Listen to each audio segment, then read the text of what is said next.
Sup all y'all, Dalek here. This morning I did a New Game Plus speedrun, and I got all the way from start game to Malekith in about 2 hours.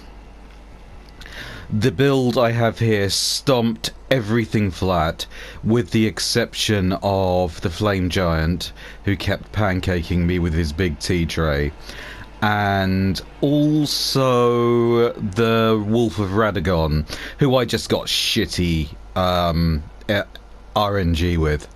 Every time he, instead of like leaping around the room, filling the air with spells, he just jumped on me and just did his, and spammed his most devastating physical attacks every time.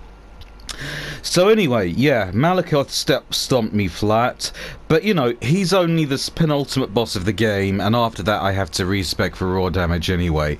So before I put this one back in the toy box, I'd like to share with you the build that I just did the speedrun with.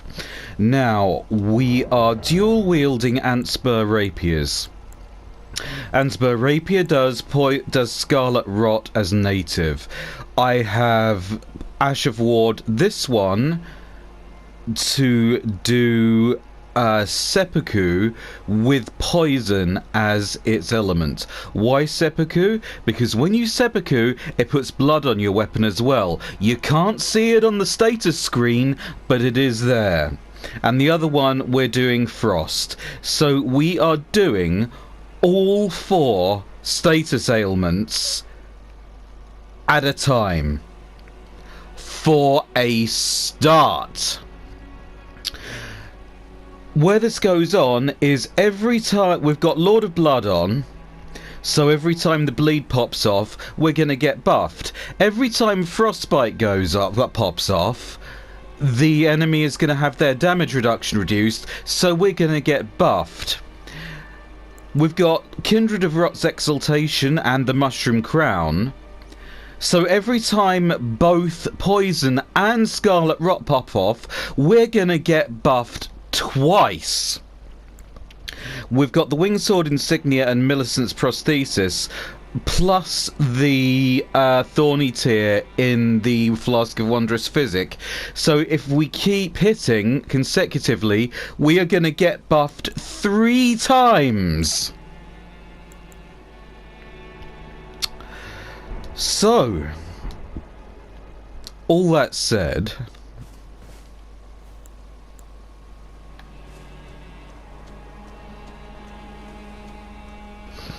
let's see how this does against the...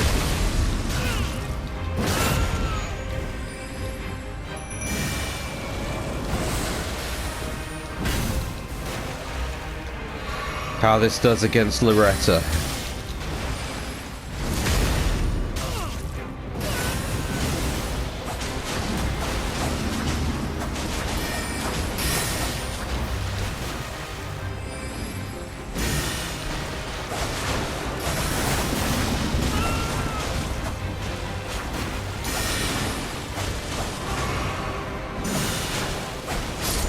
Yep, deleted.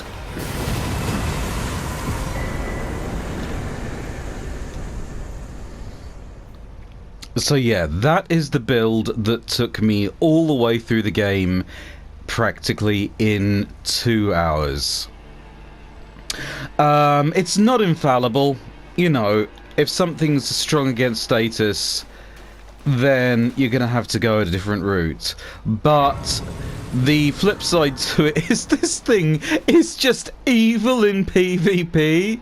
Imagine taking a couple of hits off somebody and see all these bars appear on the screen starting to fill up. It's a very frightening experience. Thanks once again to Rage Gaming Videos for the build. I don't credit them enough. If you're on New Game regular, use the Icicle Rapier in your offhand instead of the Antspur Rapier. It's not going to make that much difference. Or if you want a low effort budget version of it, just get Hoarfrost Stomp from just before the mana, or Chilling Mist from just after it, and stick it on a regular rapier for cold damage. Um, it's gonna wreck shop in early game anyway. All you really need that's late game is the seppuku.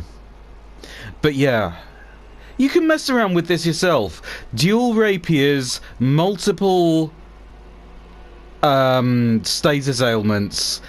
Give it a try, because it's just such good fun.